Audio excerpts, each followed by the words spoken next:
tidak bisa dibina, ya kita binasakan. Apa korupsi itu bisa terjadi sebenarnya? Kesempatan, kalau menurut saya itu adanya kesempatan, ada celah yang bisa dimanfaatkan dan kurangnya pengawasan melekat.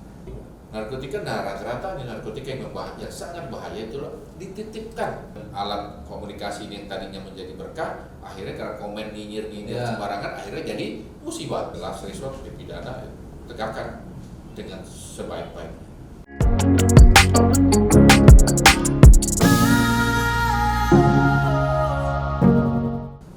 Oke, selamat berjumpa kembali di Radar Banten Podcast. Kali ini saya Aditya Ramadan sudah kedatangan tamu spesial dari Kejaksaan Tinggi Banten.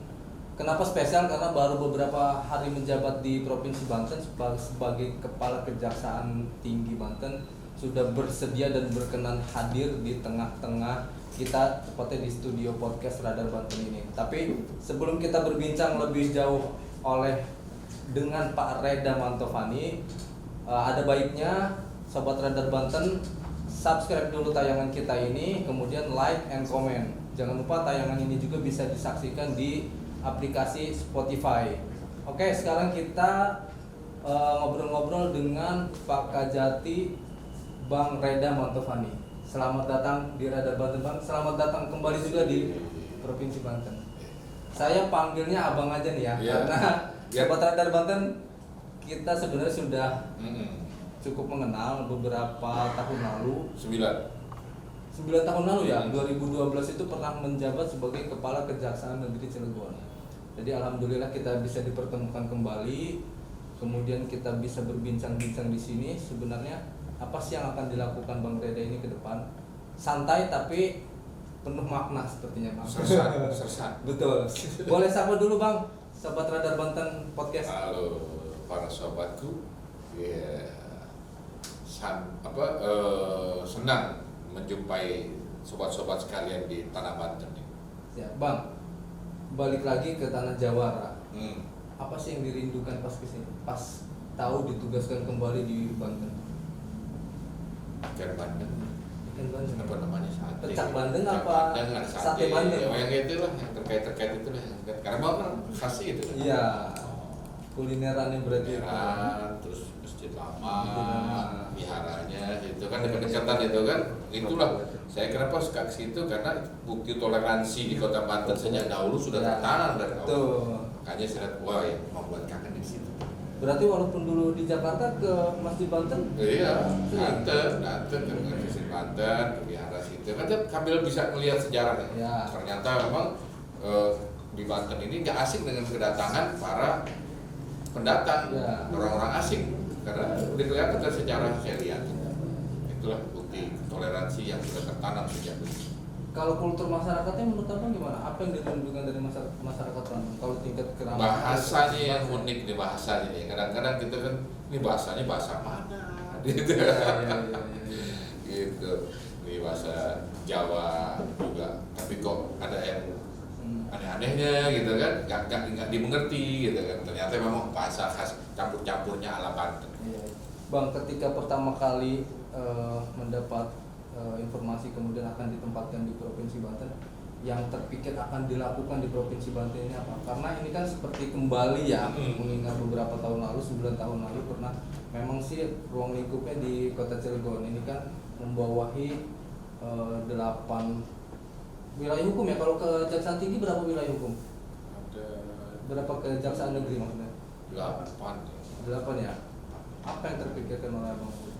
Yang jelas kita harus membina para kepala kejaksaan negeri untuk bekerja sesuai dengan tupoksinya, sesuai dengan SOP, peraturan yang berlaku, untuk menghindari ya tadi memang penegakan hukum harus ditegakkan, tapi jangan sampai menyalahgunakan kewenangan, jangan sampai menjolimi masyarakat. Yang penting adalah peran penegakan hukum ini bisa memperbaiki sistem supaya sistem bisa berjalan dengan baik. Baik terutama di pemerintah daerah ya, pemerintah daerah.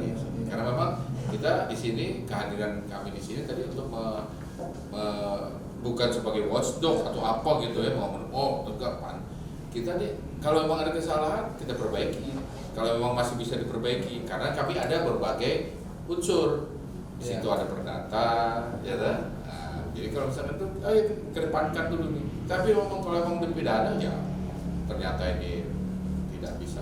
Last resort, the last resort dipidana, tegakkan dengan sebaik-baiknya. Pernah ada program antara pemerintah daerah dan kejaksaan sama-sama mengawasi hasil pembangunan. Saya lupa apa? TP 4D itu masih berjalan atau? Kalau bentuk TP 4D-nya memang sudah tidak, Ya. Tetapi fungsinya masih kita laksanakan.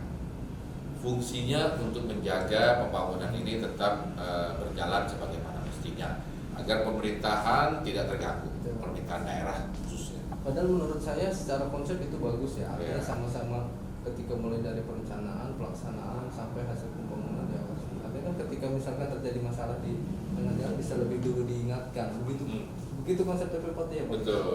Sampai sekarang pun masih. Masih. Cuma memang kita nggak pakai bentuk TP4D-nya itu, tetapi di situ ada unsur asdatur, ada asintel menjalankan peran TP4D itu. Bang, mendengar nama Bang Reda Mantovani ketika menjadi Kepala Kejaksaan Tinggi Banten. Track record Abang banyak pihak menilai bagus lah, berintegritas tinggi. Alhamdulillah. Banyak yang menaruh harapan lah ke Abang penegakan supremasi hukum di Banten. Karena beberapa sejumlah kasus 3 kalau tidak salah peninggalan Pak Kajati Asep Nana Mulyana mencuat dan alhamdulillah sudah masuk ke tahapan di pengadilan. Nah, beberapa pihak menaruh harapan ini terhadap Abang karena sekian tahun Banten berganti kepala kejaksaan, minim kasus-kasus yang muncul. Jadi seperti menaruh harapan tinggi. Nah, Abang sendiri gimana? Artinya kan pasti nih kalau saya melihat entah itu nanti dari lembaga swadaya masyarakat atau kegiatan-kegiatan anti korupsi akan saling bersinergi lah, entah itu dia menginformasikan sesuatu, dugaan tindak pidana korupsi. Seperti apa meresponnya nanti gitu ya? Saya yang jelas seperti kebiasaan saya waktu saya menjadi Kadin Cilegon, keterbukaan, kedekatan saya dengan teman-teman media itu tidak ada sekat Bang. Nggak akan saya hilangkan, ya kan, walaupun nggak jadi. Tapi memang buktinya sekarang nih saya kontak di sini Adin, ya kan, terus juga ada lagi Sapro, ya kan? Terus juga ada Bang Jo, segala banyak kan, kan, ya, karena teman-teman lama saya pengen tahu, pengen dapat masukan, karena saya anggap masukan supaya objektif. Masukan juga nggak masukan tidak serta-merta ditelan ini. Kita harus teliti apakah memang fakta perbuatannya memang demikian, supaya tidak akhirnya fitnah atau menzolimi orang. Kadang-kadang kan ada orang-orang tertentu, wah ini benar, ini segala macam mesti masuk, mestinya menurut Pak logikanya orang tersebut. Ya, tapi kalau logika hukum tentu makanya kita dalami apakah fakta perbuatannya sudah masuk konstruksi hukum atau tidak. Itu kurang. Ya. Kalau begitu kasihan dong kalau hanya berdasarkan asumsi satu pihak tapi fakta hukumnya tidak dilihat. Exactly. Orang itu yang saya banyak maksudkan. Yang dizolimi dong. Itulah yang saya maksudkan. Ya. Supaya tadi ini tepat sasaran. Kesalahan orang kan terukur itu. Ya. Perbuatannya ya, terukur.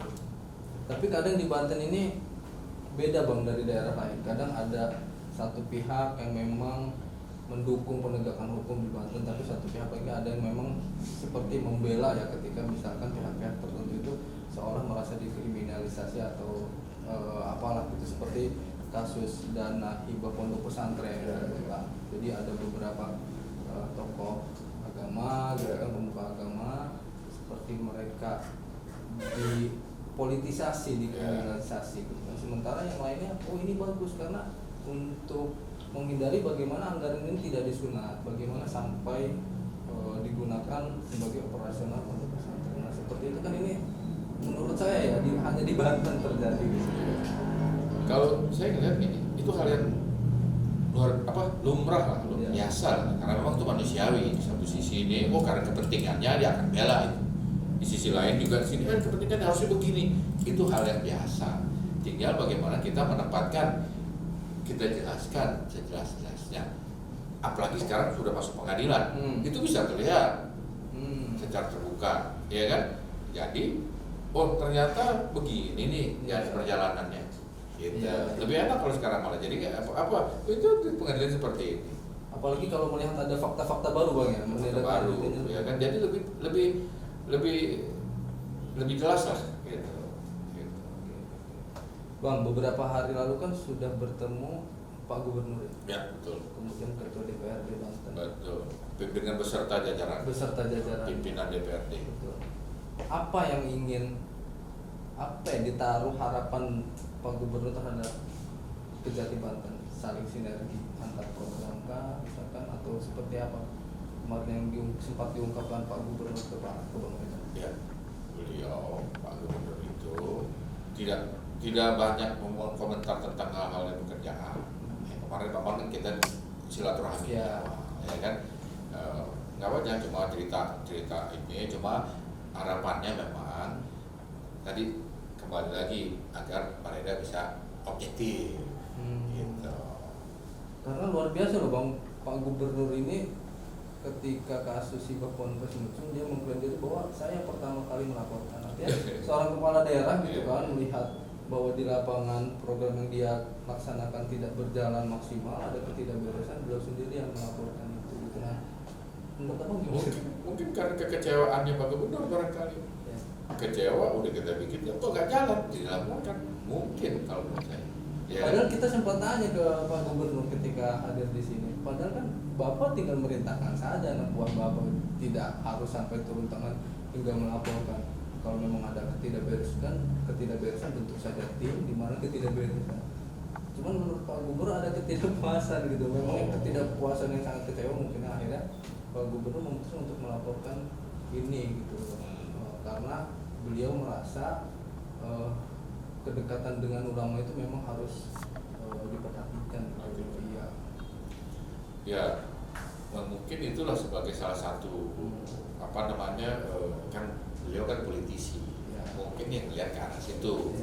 Saya ini bukan politisi, tapi berteman dengan para politisi, dengan Pak Gubernur atau dengan pimpinan DPRD di sini kita harus jaga balancing ya. Saya juga saya akan objektif. Kalau memang itu fakta-fakta apapun itu, ya kan, memang memungkinkan memang ada konstruksi hukum yang dilanggar, ya kita tegakkan. Ya. Bang, agar tak ada dusta di antara kita. Iya. Termasuk harapan yang ditaruh oleh DPRD Banten juga. Karena kan banyak juga kan beberapa kita kalau flashback 10 tahun ke belakang itu sempat di DPRD Banten ramai menerima kendaraan dinas dari pihak tertentu untuk terkait pembahasan anggaran untuk agar apa yang direncanakan sesuai proyek-proyek yang memang dititipkan oleh pihak pengusaha dan lain sebagainya. Ini kan memang perlu juga kan diawasi oleh, maka perlu juga diingatkan secara kontinuitas, secara berkala. Kita harus tetap ingatkan. Mungkin bisa kita adakan kayak diskusi secara virtual segala macam. Ini atau bahkan itu diskusi juga tentang bahayanya media sosial. Itu kan perlu selalu diingatkan kepada kadang-kadang para politisi, para pemimpin di daerah ini gatal tangan, ya kan? Karena kekesalan hati dia komen yang sesuatu yang alat komunikasi ini yang tadinya menjadi berkah, akhirnya karena komen nyinyir sembarangan akhirnya jadi musibah. Tapi jangan salah bang, justru para pegiat anti korupsi di Banten dan masyarakat memang tidak semua ketika kembali terjadi kasus dugaan korupsi yang 3 telah ditangani Kejaksaan Tinggi ini, seolah mereka ini menaruh pesimis terhadap pemerintah provinsi karena KPK sudah melakukan pengawasan di sini, ya kan? Sudah melakukan pemantauan sering berkali-kali, pembekalan terhadap pejabat daerah juga sudah sering. Nah, yang mereka kecewa itu kenapa sih masih terjadi gitu loh, terjadi korupsi lagi. Ini apa sih bang menurut abang? Apakah memang seolah ada kesempatan. atau seperti apa? Korupsi itu bisa terjadi sebenarnya. Kesempatan, kalau menurut saya itu adanya kesempatan, ada celah yang bisa dimanfaatkan dan kurangnya pengawasan melekat. Korsubga sudah pernah berkantor di sini KPK.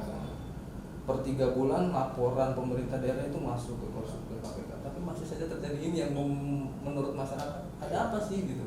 Iya, karena masih ada kesempatan untuk itu, masih ada celah untuk melakukan itu. Nah, ya kembali lagi di sini juga kan, selain itu ada juga kebutuhan.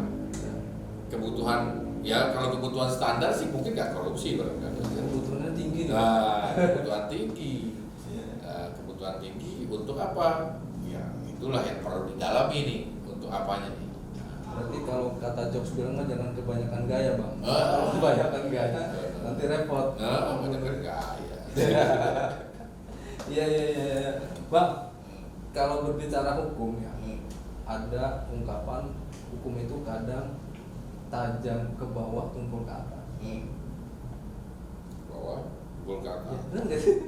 Tajam ke bawah kadang ya, untuk ya kayak masyarakat ketika misalkan ada perbuatan kayak misalkan pencurian kendaraan bermotor, tapi tindakan-tindakan justru kayak seperti korupsi dan lain sebagainya, justru kadang penegakan hukum, tuntutan kemudian sampai ponis itu kadang tidak sesuai ekspektasi masyarakat. Gimana? Nah, kalau saya lihat memang di situ di sini, nah perlunya ada perbaikan sistem dalam peraturan perundang-undangan. Ya, karena ada disparitas, ya kan? Artinya ini kok pencurian ini masih pencurian misalnya pencurian ayam segala macam, itu ada batasan. Terus hampir sama dengan pencurian yang korupsi. Nah, inilah perlunya ada perbaikan ke depan, dan kayaknya kemungkinan akan ada perbaikan di undang-undang RUU KUHP yang akan datang, yang kemungkinan juga akan disetujui ini. Nah, karena setahun yang lalu atau 2 tahun lalu kan ditunda kan, setahun yang lalu karena banyak demo. Itu nanti pemindanaan itu ada yang seperti pencurian kecil itu nggak dihukum nanti, ada hukuman sosial. Yang fundamental itu yang akan direvisi. Itu saya ngeliatnya sebenarnya, ini bakal banyak perubahan ke depan kalau memang undang-undang KUHP itu diberlakukan. Karena kasus seperti kasus nenek di Jawa Timur yang hanya maling kapas kemudian dihukum, nah, itu kan membuat kita miris ya. Artinya, nah kalau yang kait hal itu sekarang ini di internal kejaksaan itu sudah ada itu untuk restoratif justice-nya.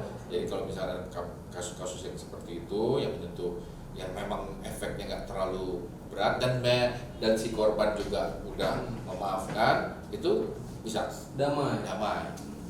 Ada ininya, ada ketentuannya, dan itu akan dipakai juga di undang-undang di KUHP yang baru itu nantinya. Itu bisa ya berarti ke depan ya? Ke depan draftnya sih seperti itu yang saya baca.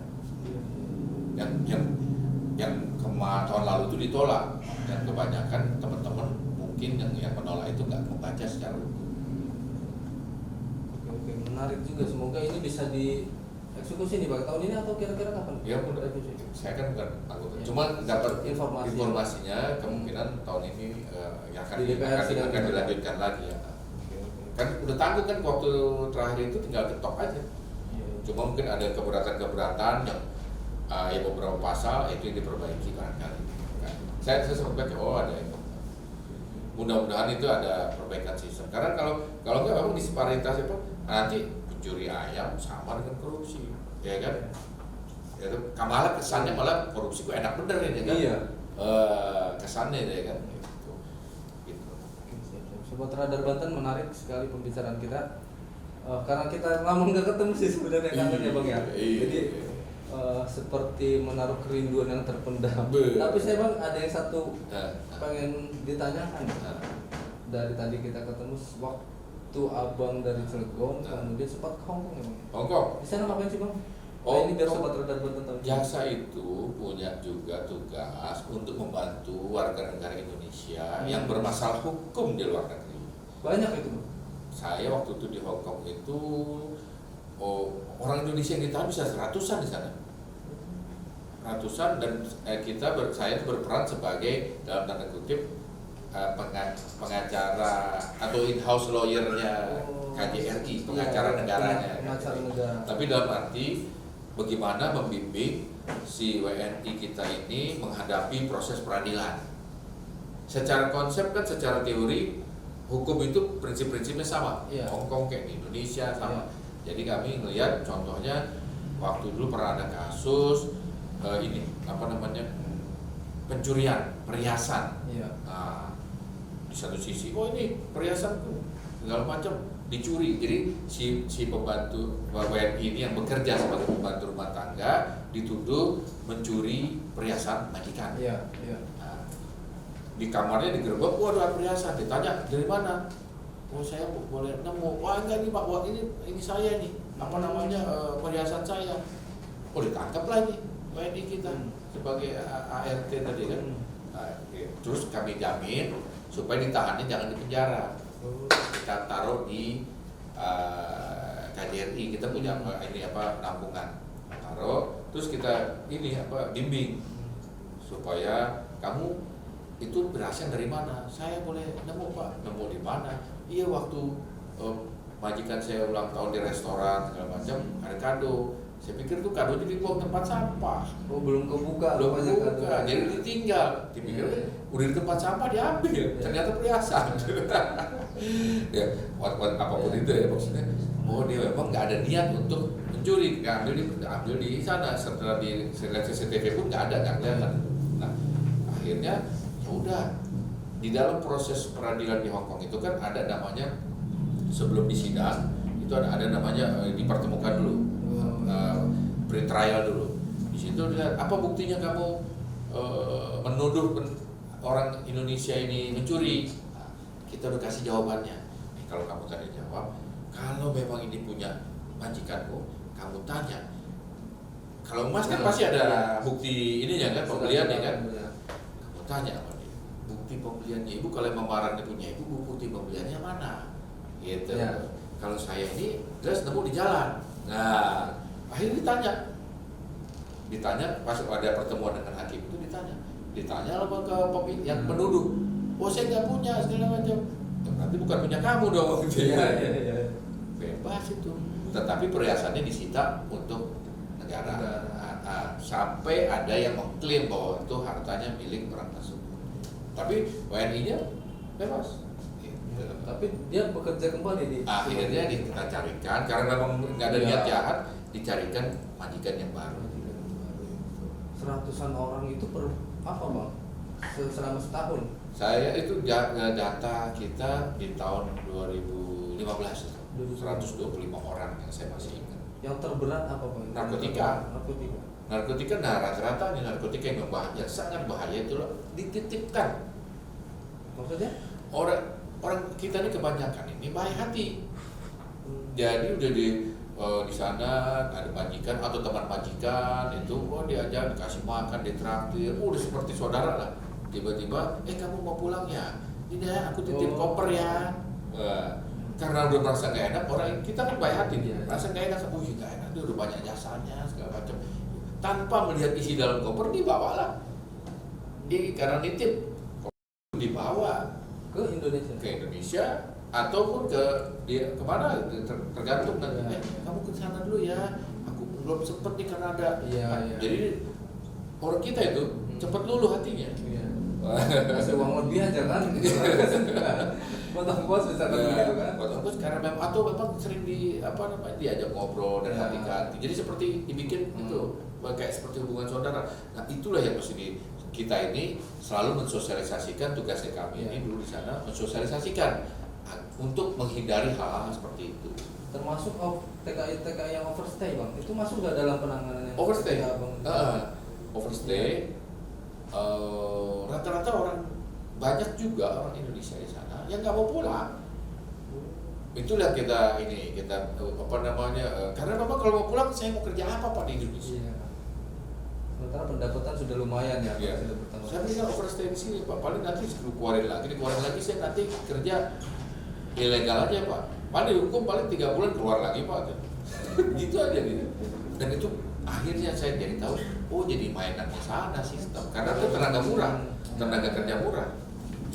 Mereka juga merasa banyak tenaga kerja murah tidak perlu mengeluarkan uang banyak kan gitu. Nggak perlu pakai kontrak, nggak apa. Tapi kayaknya nggak terjadi di Hong Kong aja Bang ya, karena tenaga kerja kita murah, kemudian ya itu, jadi mereka tidak perlu mengeluarkan uang banyak. Iya, hampir di berbagai negara begitu. Nah, tapi kalau di Hong Kong ada yang perbedaan yang sangat mendasar. Mereka diberi kebebasan untuk berekspresi, bahkan berdemo. Warga negara Indonesia, karena hari Sabtu, hari Minggu mereka libur. Jadi mereka banyak demo, bikin demo, demonstrasi. Demonstrasi unjuk rasa, Unjuk rasa. bukan kayak demonstrasi massa. Bukan, unjuk rasa di depan KJRI. Gitu. Sepanjang itu tidak berdemo negara Cina segala macam, dia masih di. Tapi memang kan di sana unjuk rasa itu kan diperbolehkan. Hanya untuk meluapkan ekspresi mereka aja ya.